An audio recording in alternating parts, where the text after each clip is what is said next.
Hello. तो फिर से हम आ गए हैं हमारे नेक्स्ट पार्ट में इंटीजर्स पर। तो आपने पहला वाला पार्ट आई होप आप सबने देख लिया होगा, ठीक है, जिसमें हमने प्रॉपर्टीज खत्म करी थी एडिशन की और सब्ट्रैक्शन की, ठीक है। तो चलिए अब हम नेक्स्ट बढ़ते हैं जिसमें हम देखेंगे मल्टीप्लिकेशन ऑफ इंटीजर्स। तो भाई देर किस बात की, फटाफट से चालू करते हैं। चलो फिर। Behind closed doors, I'm a fool for your love.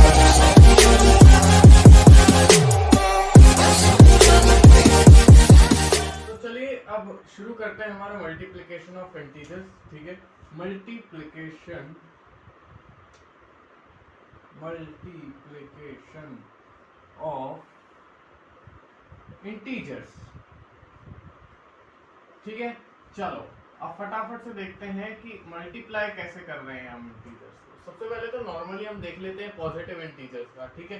तो दो अगर पॉजिटिव इंटीजर्स को हम मल्टीप्लाई कर रहे हैं तो हमारा जो आंसर आएगा वो पॉजिटिव में ही आएगा। सीधी सी बात, मैंने आपको वो जो एक बॉक्स बनवाया था जिसमें हमने लिखा था प्लस माइनस, तो क्या आएगा, माइनस आएगा। प्लस प्लस तो प्लस आएगा।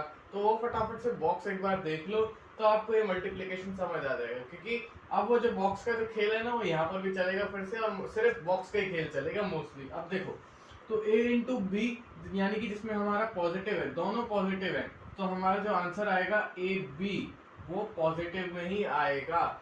एग्जाम्पल देख लेते हैं फटाफट से पॉजिटिव इंटीजर्स का। तो 5 इंटू 6, हमारा ये दोनों के दोनों पॉजिटिव है कि नहीं है। तो हमारा जो आंसर आएगा 5 इंटू 6 कितना होता है, 30 होता है। तो जो आंसर आएगा वो प्लस 30 ही आएगा, पॉजिटिव इंटीजर ही आएगा, ठीक है। अब फटाफट से एक बार देख लेते हैं कि अगर हम एक पॉजिटिव इंटीजर लें और एक नेगेटिव इंटीजर लें तो फिर क्या आएगा आंसर। फटाफट से चलो देखते हैं।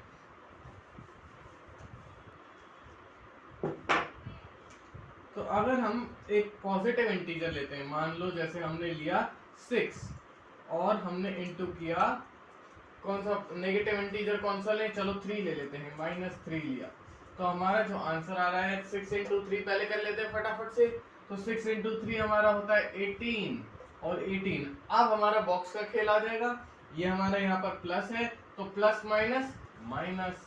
तो सीधी सी बात, अगर हम एक पॉजिटिव इंटीजर ले रहे हैं उसे इनटू कर रहे हैं कोई नेगेटिव इंटीजर से, तो हमारा जो आंसर आएगा वो माइनस में आएगा, यानी नेगेटिव में आएगा, नेगेटिव इंटीजर आएगा, ठीक है।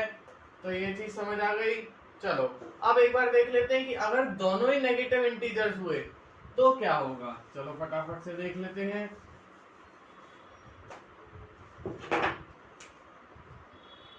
टेन है एक नंबर, ठीक है, वो नेगेटिव नंबर है, ठीक है। -10 हमने ले लिया, इंटू कर दिया हमने, किससे इंटू करें, चलो भैया 15 से कर देते हैं, ठीक है। -15 से हमने इंटू कर दिया, दोनों नेगेटिव इंटीजर्स हैं। अब क्या आंसर आएगा, एक तो ये 150 आ गया आंसर, 150 तो आ गया। अब इसमें देख लेते हैं माइनस माइनस प्लस। तो हमारा ये जब हमने बोला कि हमारा अगर जब दोनों नेगेटिव इंटीजर होगा, यानी -a इंटू -b, तो हमारा जो आंसर आएगा वो नॉर्मल पॉजिटिव इंटीजर ही होगा। आई होप आपको ये चीज समझ आ गई, तीनों केस समझ आ गए। तीनों केस एक बार फटाफट से मैं लिख देता हूँ वेरिएबल में, ठीक है, इक्वेशन में बना देते हैं, और आप ये एक जगह पे साइड पे लिख लो, अपनी जो मैंने नोट्स की नोटबुक आपको बनाने को बोली थी उसी में लिख लो। तो a इंटू बी, जिसमें हमारे दोनों पॉजिटिव हैं, तो हमारा जो आंसर आएगा वो नॉर्मल ए भी आएगा, ठीक है, पॉजिटिव इंटीजर ही आएगा, ठीक है। एक केस तो ये हो गया। दूसरा केस क्या था हमारा, दूसरा केस था कि एक पॉजिटिव इंटीजर है और एक नेगेटिव इंटीजर है। तो एक पॉजिटिव इंटीजर ले लेते हैं और एक नेगेटिव इंटीजर ले लेते हैं, तो हमारा जो आंसर आएगा, यानी प्लस माइनस माइनस में आंसर आएगा, तो हमारा नेगेटिव इंटीजर आ रहा था, ये हमारा नेगेटिव इंटीजर आ गया। और थर्ड केस क्या था, थर्ड केस था हमारा हमारे दोनों नेगेटिव इंटीजर्स थे थर्ड केस में, ये वाला भी नेगेटिव था और ये वाला भी नेगेटिव था। तो हमारा जो आंसर आएगा वो प्लस में आएगा, यानी माइनस माइनस प्लस होता है, तो प्लस ए बी, यानी पॉजिटिव इंटीजर ही आएगा। तो ये एक जगह पे लिख लीजिए अपनी नोट्स वाली नोटबुक में, बहुत काम आएगा ये, ठीक है। चलो अब हम देखते हैं कुछ प्रॉपर्टीज, मल्टीप्लिकेशन में भी थोड़ी बहुत प्रॉपर्टीज है भैया, वो भी देख लेते हैं। तो चलो नेक्स्ट प्रॉपर्टीज देखते हैं। अब हमारी जो सबसे पहली प्रॉपर्टी है वो है क्लोजर प्रॉपर्टी। क्लोजर प्रॉपर्टी क्या कहती है? अब सबसे पहले ना एक बार हम एडिशन में पहुंच जाते हैं कि हमने एडिशन में कौन सी क्लोजर प्रॉपर्टी देखी थी। ठीक है, तो एडिशन में हमने क्या देखा था कि अगर दो इंटीजर को हम ऐड कर रहे हैं तो जो उनका आंसर आएगा वो भी इंटीजर ही होगा, यानी जैसे सी आंसर आ रहा है तो वो इंटीजर ही होगा, जिसमें हमारा ए और बी इंटीजर्स ही थे। ठीक है, तो हम एडिशन में क्या देखा था हमने, दो अगर इंटीजर्स को हम ऐड कर रहे हैं तो हमारा जो आंसर आएगा वो भी इंटीजर ही होगा। अब मल्टीप्लिकेशन में क्या देखेंगे, मल्टीप्लिकेशन में भी वही सेम केस होगा कि भैया अगर हम दो इंटीजर्स को मल्टीप्लाई कर रहे हैं तो हमारा जो आंसर आएगा वो भी इंटीजर ही होगा। ठीक है, बात समझ आई कि हमारा a और b और c दोनों तीनों इंटीजर ही होंगे, जिसमें हमारा अगर a इंटू बी करेंगे दोनों इंटीजर थे, और अगर जो आंसर आएगा वो भी इंटीजर ही होगा। एग्जांपल ले लो फटाफट से, -5। ठीक है, ये हमारा नेगेटिव इंटीजर है, इंटू 3 कर दो, ये हमारा पॉजिटिव इंटीजर है, तो इसमें जो आंसर आएगा 5 3 15, और 15 और माइनस प्लस माइनस, तो माइनस लगा देंगे।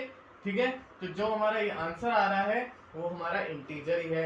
एक एग्जांपल और ले लेते हैं, 5 इंटू 5, दोनों पॉजिटिव इंटीजर हैं, क्या आंसर आएगा 25, पॉजिटिव इंटीजर ही आएगा आंसर, तो ये हमारा इंटीजर ही है। दोनों हमारे इंटीजर आ गए कि नहीं आ गए? तो ये हमारी क्लोजर प्रॉपर्टी होती है। चलिए फटाफट से बढ़ते हैं हमारी नेक्स्ट प्रॉपर्टी पर।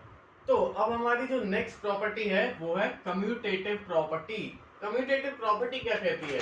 हमने एडिशन में क्या देखा था, सबसे पहले फिर से वो देख लेते हैं। ठीक है, एडिशन में हमने क्या देखा था कि अगर दो इंटीजर्स को हम ऐड कर रहे हैं किसी भी ऑर्डर में, यानी कि a प्लस बी कर दें या b प्लस a कर दें, तो हमारा जो आंसर आएगा, मान लो जैसे c आ रहा है, वो एक तो इंटीजर होगा और दोनों का जो सेम आंसर आएगा, दोनों का ही सेम आंसर आएगा, चाहे आप कैसा भी ऑर्डर रख लो। ठीक है, तो a प्लस बी, जिसमें हमारे a और b दोनों इंटीजर हैं, तो अगर हम दोनों को किसी भी ऑर्डर में ऐड करेंगे तो आंसर सेम ही आएगा और इंटीजर ही आएगा।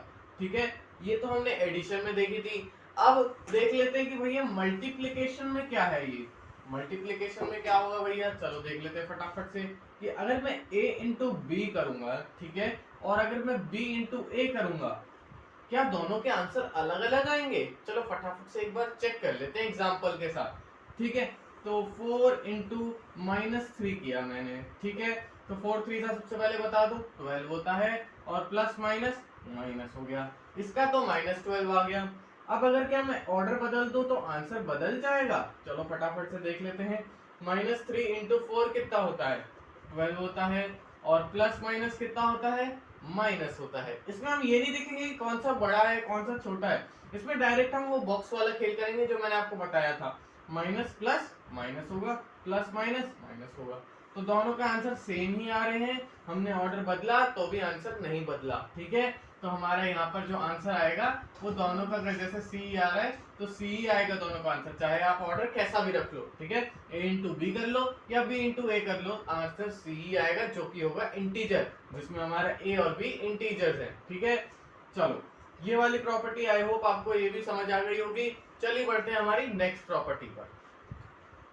अब हमारी जो नेक्स्ट प्रॉपर्टी है उसका नाम है मल्टीप्लिकेशन बाय जीरो।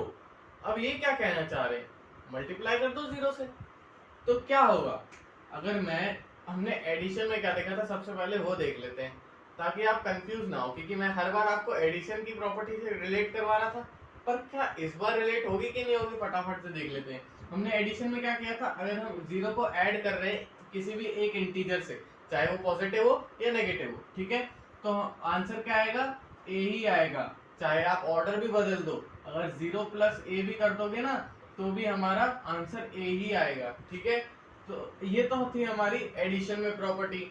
अगर आपको ये वाली प्रॉपर्टी अच्छे से समझ नहीं आई है तो हमारे पिछले वाला पार्ट देख लो, एडिशन की जो प्रॉपर्टीज हैं वो आपको अच्छे से समझनी पड़ेगी, तभी आगे बढ़ना। ठीक है, चलो अब हम देखते हैं मल्टीप्लिकेशन की प्रॉपर्टी में क्या हो रहा है। चलो मल्टीप्लिकेशन में जब हम किसी भी इंटीजर को, चाहे वो पॉजिटिव हो या नेगेटिव, उसको मल्टीप्लाई कर रहे हैं जीरो से, तो हमारा क्या आंसर आएगा? क्या ए ही आ जाएगा? चलो देख लेते हैं एग्जांपल के साथ।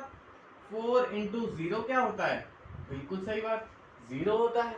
तो हमारा अगर a इंटू 0 कर रहे हैं, कोई भी पॉजिटिव इंटीजर हो या कोई भी नेगेटिव इंटीजर हो, उसको अगर 0 से मल्टीप्लाई कर रहे हैं तो हमारा 0 ही आएगा। अच्छा, अगर मैं बोलूं कि 0 इंटू a कर दूं तो भी हमारा क्या 0 ही आएगा, ये भी देख लेते हैं। तो 0 इंटू 4 कर दो भैया, तो हमारा आंसर फिर से 0 ही आ रहा है। तो हमारा जो आंसर आएगा हर बार 0 ही आएगा। किसी भी पॉजिटिव या नेगेटिव इंटीजर को आप 0 से जब भी मल्टीप्लाई करोगे किसी भी ऑर्डर में, तो हमारा जो आंसर आएगा वो 0 ही आएगा। ठीक है, चलो अब इसको एक बार नेगेटिव इंटीजर्स के साथ भी देख लेते हैं, पॉजिटिव इंटीजर्स के साथ देख लेते हैं, नेगेटिव इंटीजर्स के साथ भी देख लेते हैं। ठीक है, तो -4, चलो ग्रेड बदल देते हैं, हर बार 4 4 मिलेंगे भैया, इस बार थोड़ा बड़ा नंबर ले लेते हैं। ठीक है, -15 इंटू 0। अब भैया अब क्या होगा, आंसर 0 आएगा। चलो 0 लगा दिया। क्या प्लस माइनस का खेल होगा यहाँ पर? मैं आपको बता दूं, अपने नोट्स में एक जगह पे लिख लो कि 0 इज नीदर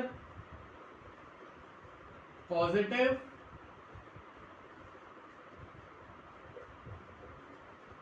नॉर नेगेटिव।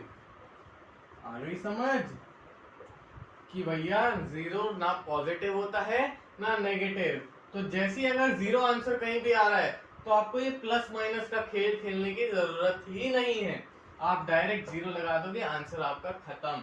वो ना पॉजिटिव है वो ना नेगेटिव है। ठीक है, तो -15 अगर 0 से इंटू करोगे, 0 से मल्टीप्लाई करोगे तो हमारा 0 ही आएगा।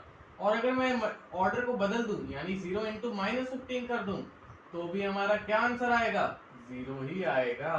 तो हमारी प्रॉपर्टी क्या है, अगर आप किसी भी पॉजिटिव या नेगेटिव इंटीजर को 0 से मल्टीप्लाई कर रहे हो किसी भी ऑर्डर में, तो हमारा जो आंसर आएगा वो 0 ही आएगा। आई होप आपको ये वाली भी प्रॉपर्टी समझ आ गई होगी। चलिए फटाफट से बढ़ते हैं हमारी नेक्स्ट प्रॉपर्टी पर, जो कि है मल्टीप्लिकेटिव आइडेंटिटी। चल, तो अब जो हमारी नेक्स्ट प्रॉपर्टी है, मैंने जैसे कि आपको बताया, मल्टीप्लिकेटिव आइडेंटिटी। मल्टीप्लिकेटिव आइडेंटिटी क्या कहती है भाई? अब मल्टीप्लिकेटिव आइडेंटिटी कहती है कि अगर आप किसी भी पॉजिटिव या नेगेटिव इंटीजर को 1 से मल्टीप्लाई करोगे तो क्या होगा। चलो फटाफट से वो भी देख लेते हैं। अगर जैसे आपका कोई भी ए इंटीजर है, अब उसे मान लो नेगेटिव मान लो या पॉजिटिव मान लो, सेम ही बात है। ठीक है, तो ए कोई भी पॉजिटिव या नेगेटिव इंटीजर है, उसको आपने अगर 1 से मल्टीप्लाई किया, 1 से मल्टीप्लाई किया तो आंसर क्या आएगा। चलो देख लेते हैं। 6 इंटू आपने अगर 1 किया तो क्या आएगा आंसर, द इंटीजर इटसेल्फ, यानी 6 ही आ जाएगा आंसर। तो इधर भी जो आंसर आएगा वो ए ही होगा। चाहे आप अगर ऑर्डर भी बदल दोगे तो भी आंसर ए ही आएगा, यानी द इंटीजर इटसेल्फ। 1 इंटू ए भी कर दोगे तो भी ए ही आएगा। चलो एक बार नेगेटिव के साथ भी देख लेते हैं। तो -5 इंटू 1 कितना हुआ, -5। ठीक है, ये हमारा यहाँ पर एग्जाम्पल है मल्टीप्लिकेटिव आइडेंटिटी का। मल्टीप्लिकेटिव आइडेंटिटी भी आपको समझ आ गई होगी। तो अब यहीं तक हम अपना वीडियो रखते हैं, यहीं तक ये वाला पार्ट रखते हैं। ठीक है, जिसमें आपने अलग अलग प्रॉपर्टीज देखी मल्टीप्लिकेशन में। ठीक है, यहाँ तक आप फटाफट से रिवाइज करिए। कोई भी डाउट है कमेंट सेक्शन में पूछिए फटाफट। ठीक है, ताकि मैं आपको फटाफट से उसका आंसर बता सकूं, आपका डाउट सॉल्व कर सकूं। अगर कमेंट सेक्शन में नहीं कर पाया तो भैया नेक्स्ट वीडियो तो आ ही रही है, उसमें कर देंगे आपका डाउट सॉल्व। ठीक है, तब तक के लिए अपना सपोर्ट बनाए रखें। ठीक है, वीडियो को लाइक कर दें, चैनल को सब्सक्राइब कर दें अगर नहीं किया है अभी तक। ठीक है, और तो और अपने फ्रेंड्स को शेयर करो यार वीडियो, उन्हें भी तो बेनिफिट मिलना चाहिए इन वीडियो का। ठीक है, क्लास 7 के बच्चों को शेयर करो, उनको इंटीजर्स में कोई भी दिक्कत होगी वो ये वीडियो देख के बिल्कुल बढ़िया करेंगे इंटीजर्स, साथ में फोड़ेंगे इस रिजल्ट को। ठीक है, चलो तब तक के लिए बने रहें, खुश रहें। Thank you.